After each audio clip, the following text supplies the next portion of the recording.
Are you looking for a source of relaxation and stimulation? Today we're talking about the importance of play in our lives on this episode of Coffee with Tea.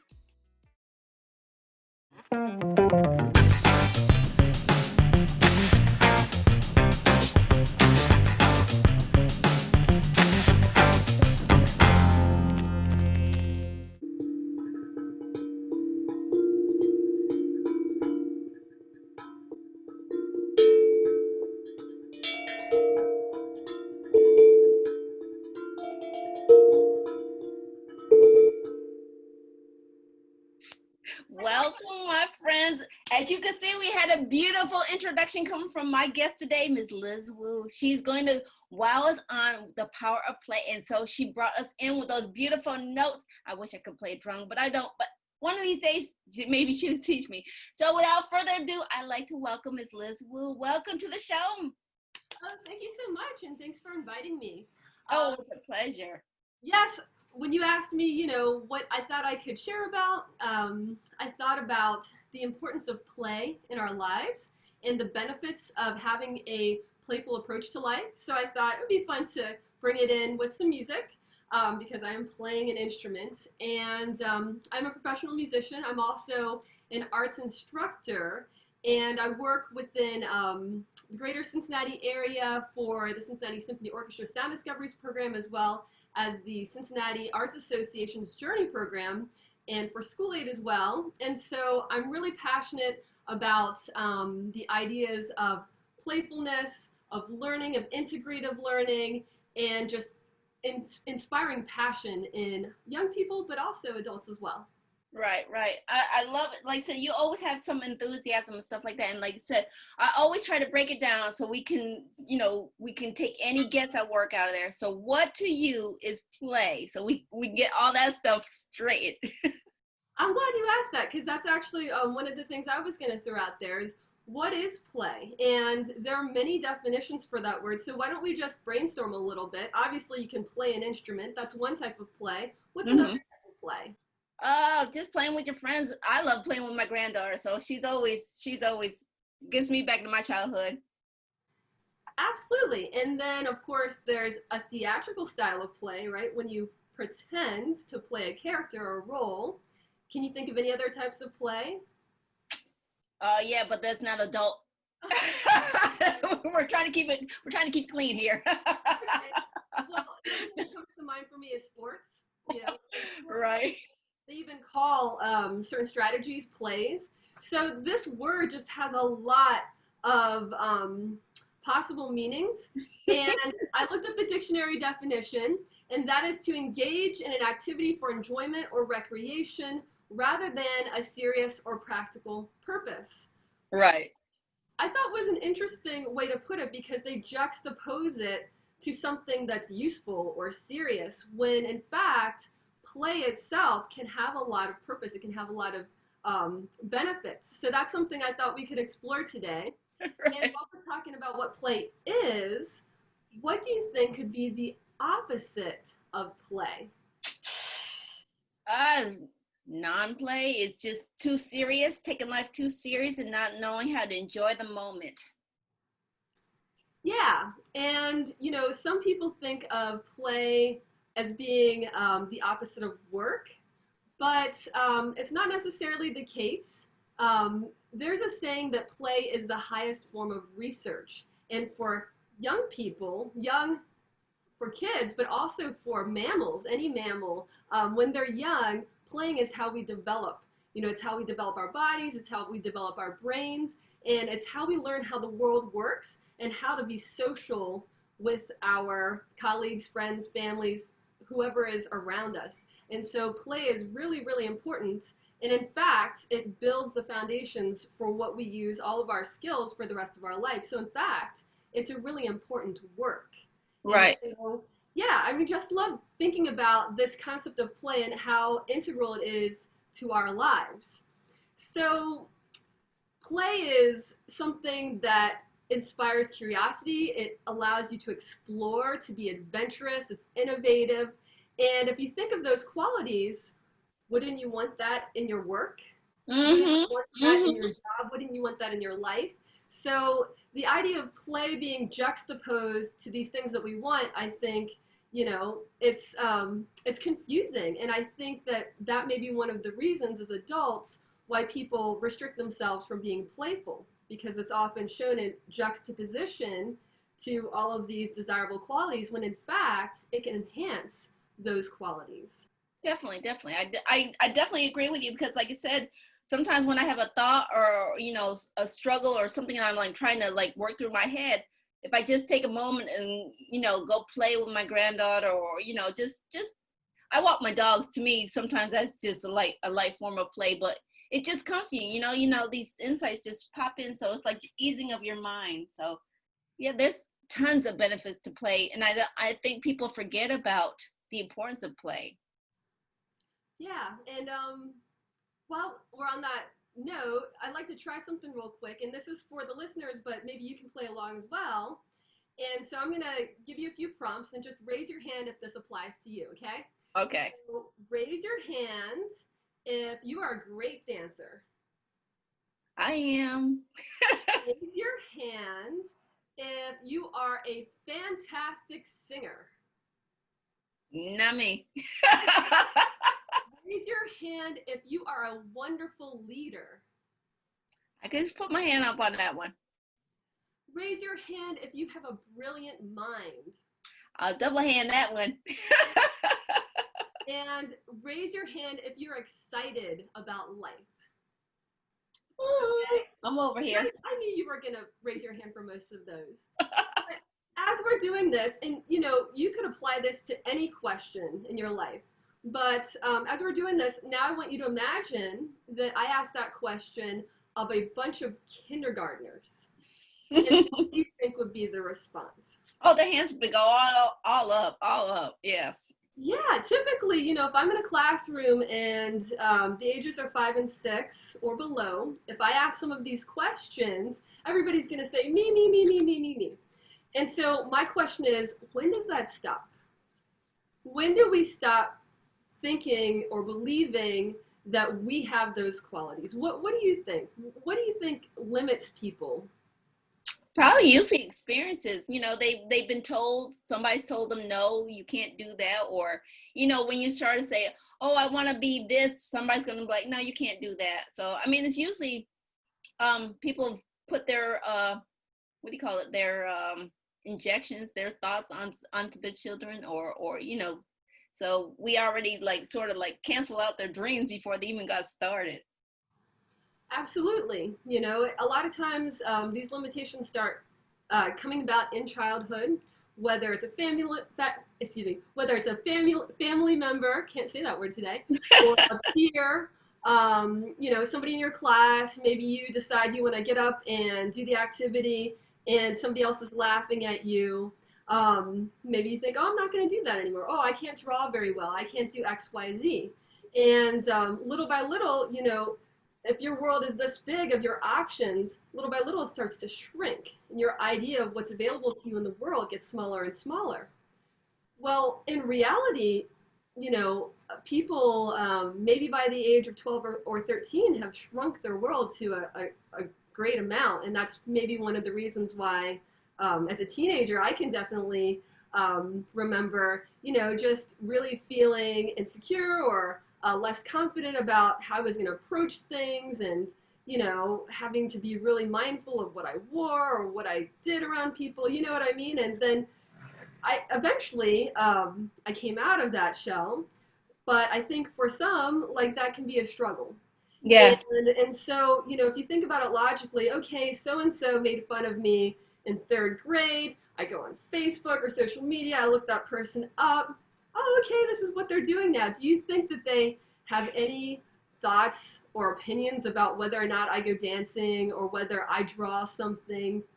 No. Probably not. I'm not worried about that. And yet, this leftover shell of something they said to me so long ago might still be affecting my daily life. And so if we can develop a playful spirit and a playful approach to life, we can overcome some of those things, and we can take a look and go, oh yeah, that was something that I believed when I was 7 because of so-and-so.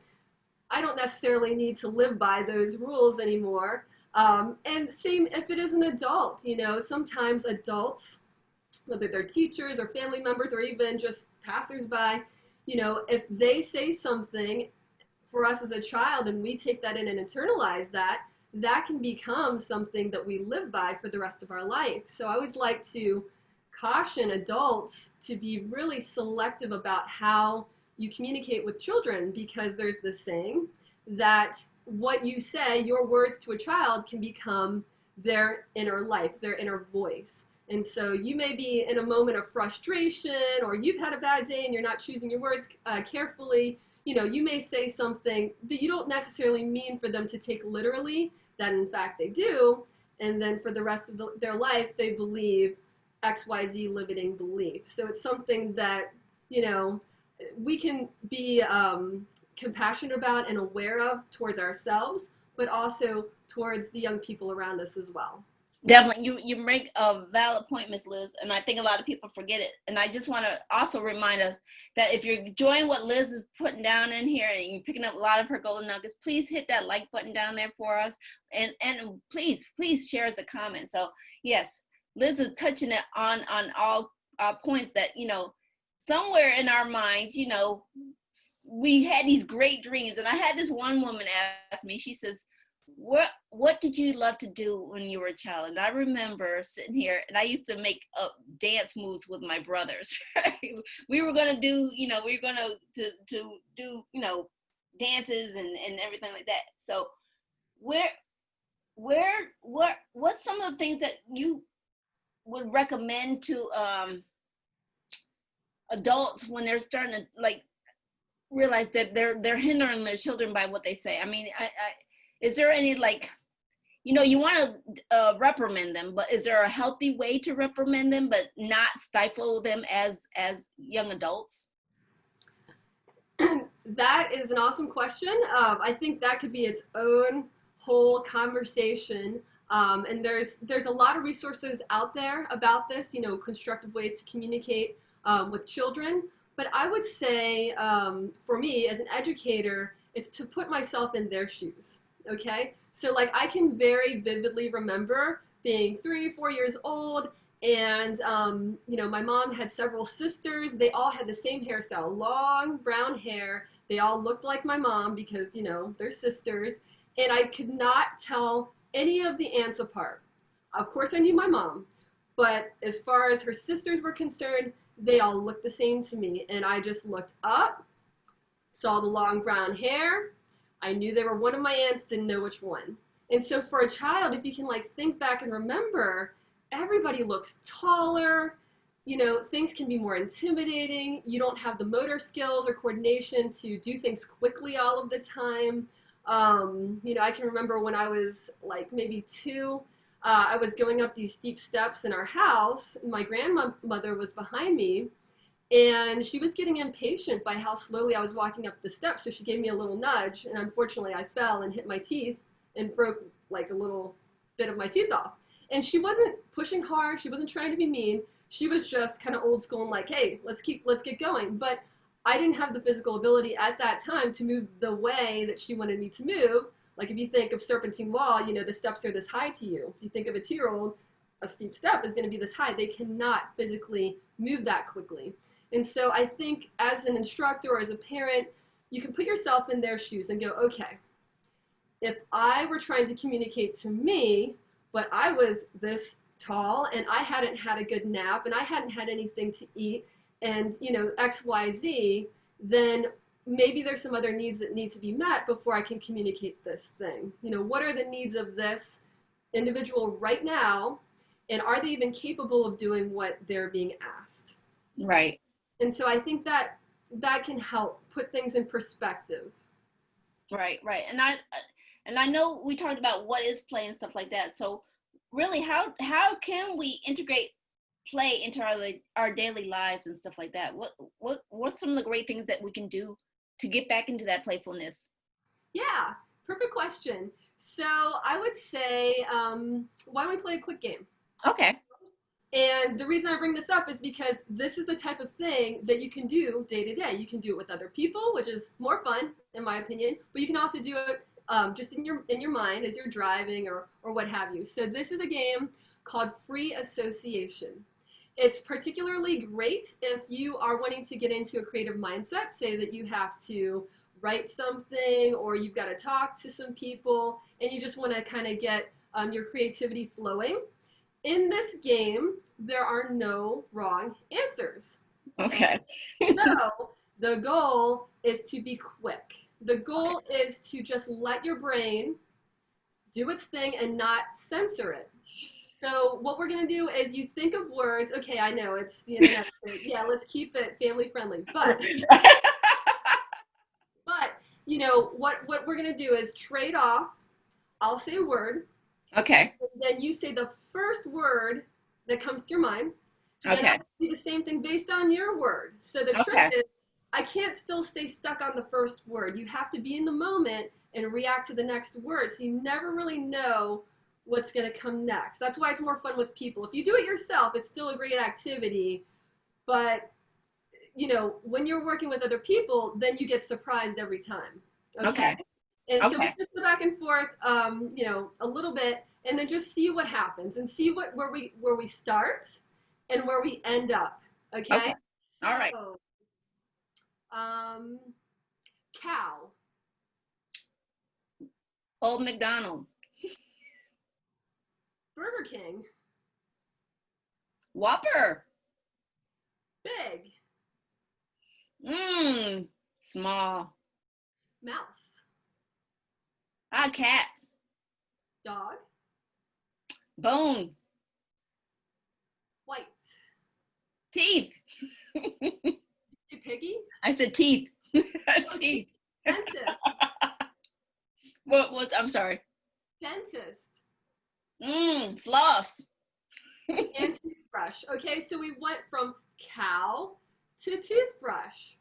Right. And if you take those two words together, it doesn't sound very logical, like how are they connected?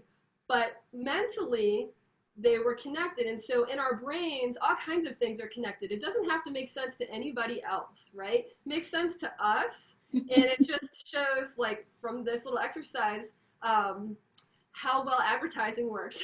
Yeah.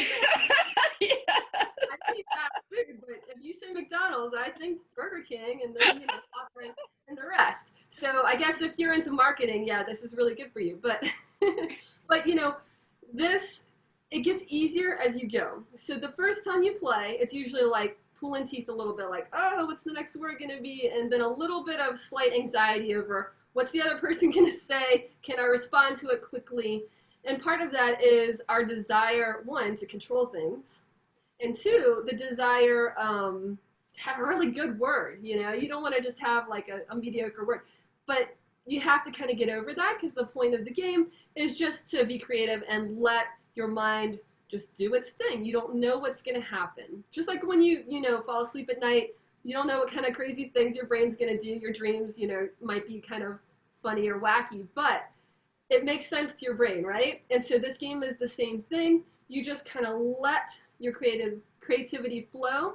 And if you do this like right before you need to write or, like I said, speak, it can just help, you know, get those neurons firing. And it's also fun too. Like if you have a big group of people and you go around in a circle, some of the things will have people rolling on the ground because it's like, you know, you go from here to there, discuss it, got to go to the next person, and it just keeps going. So it's a really fun way to, yeah, just play with your thoughts, play with words, and stay engaged. Right. So I know we're wrapping up. We're down to the last few minutes or so. So what's the one thing you want to leave the audience with? I would say, just on the topic we were just talking about, it's how can I integrate play into my daily life? I know it has benefits. It helps relieve stress. It helps promote usefulness. Actually, there's been some research done that play helps delay cognitive decline in older adults. So, and that play typically will involve movement as well, but the idea of staying active and creative, like that is so great for us at any age.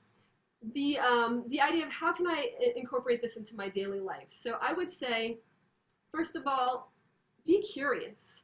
Be curious about everything.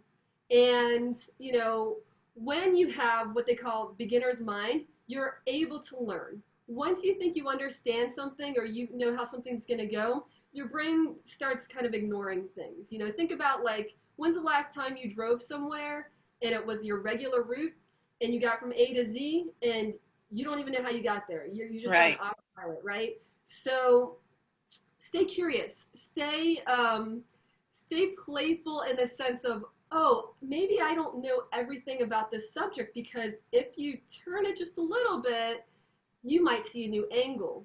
You know, for example, I know how to write my name. Can I write it with my left hand or my non-dominant hand? How does that look? Okay, so by doing little things like that, I start, noticing, oh my gosh, when I do it with this hand, I do it this way. When I do it with that hand, I do it the other way, and so on and so forth. It keeps you engaged in your life and really noticing the little details of things. Additionally, be willing to take risks and get outside of your comfort zone. That's a big part of play.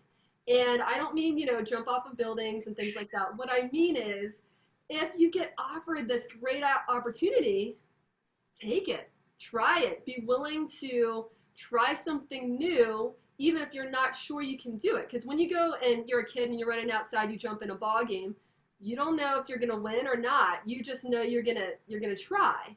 Right. And that trying is what helps you develop those skills to achieve. And so that's another thing. Have a sense of humor. You know, life doesn't have to be all serious. It's a lot more enjoyable when you can have fun and laugh. And so think about ways to incorporate humor into your day-to-day. And as little annoyances happen, you can just take a pause and know that you have the control on how you want to respond to it. So if somebody cuts you off in traffic, that's like, everybody has a traffic story, right? And so but in that moment, you can make a choice. Do you want to laugh about it, or do you want to risk your life and try to cut them back off? It's up to you. I'd say it's safer just to laugh it off. And so things like that. And then this is a really important one for me, and I think it's great to do whenever you can, and that is to learn a new skill. Try something new, things that you're terrible at. Okay. So if I'm a good cook and I want to learn a new recipe, that's great. And that's still kind of new. And so that still can be very playful. But to one up that a little bit more is maybe do something I've never done before, because then you're building these new neuron connections and you're developing new skills. So if you try something that you're not good at, it's really going to yield some extra results than if you do something that's already kind of in your wheelhouse. I'll give you an example. This is kind of a fun story. When I was in college, I think somebody gave me a birthday present of like an astrological reading, okay? So I went and I saw this person, she did my chart and everything, and she said a bunch of stuff. Most of it I don't remember. However, there was this one detail that stuck out to me because it was like, really? Okay. And she said, I see that later in your life you are going to do an activity. Oh, it looks like it's related to dance. Do you like to dance? And at the time, I was a very awkward dancer, okay? So I used to go sometimes to dance salsa, but I wasn't that great, and I definitely didn't consider myself a professional dancer, let alone, somebody who would put myself out there that way. And so, time went on. We won't say how much time since college, but time went on. And then later, I actually did pursue a profession in fitness. So I'm also a fitness instructor. And one of the early certifications that I went for was Zumba, which is dance fitness. And so approaching it from an exercise angle, I ended up dancing. And then I started dancing so frequently that I was teaching it. And then after I was teaching it, I had to step back and think, oh, I guess I'm a dancer now. Right. I mean, I'm not like going out there trying to find gigs as a dancer, although I have actually been in a couple music videos. But it became part of my wheelhouse. So one of what I would have considered at the time, my weaknesses turned into something I got paid to do. So it's kind of crazy that way. But I think that when you can target something that could be fun, but that you're a little scared of and that you don't have any experience with, those are the things that really can just get your brain going. And it can be an adventure. And then afterwards, the sense of accomplishment and confidence that you feel after you do master that craft, it's worth it. So Right. I guess that's what I would say is try something new, but outside of your comfort zone. Definitely. I love your wisdom on that, Ms. Liz. And where can people find more information about you, your services, and what you do? That's a good question. So I think if you just search me in Google, you'll probably find some stuff. I didn't come with a whole list of links. Maybe I'll send you, my socials just so people can find me easily if they want to. Otherwise, you can check the Cincinnati Symphony Orchestra's website for the Sound Discoveries program. There's a bunch of videos there for teaching music and music integrated with other subjects such as math, science, and language arts. And yeah, that's what I would say. Just ask the internet. I will definitely put, like I said, everything that Liz has mentioned will be posted in the comments and stuff like that. And as we wrap up this episode right here, I want to remind everyone, feedback is always welcome. Email us if you have any guests and show ideas. And I want to thank Liz for her time for being on here, please. I thank you for all your wisdom that you shared. Thank you. Thank you so much. Thank you, everyone. And I also want to say, if you enjoyed watching the show, please, again, give us a thumbs up. Share some comments and some of your feedback in the comments. We'd love to hear from you.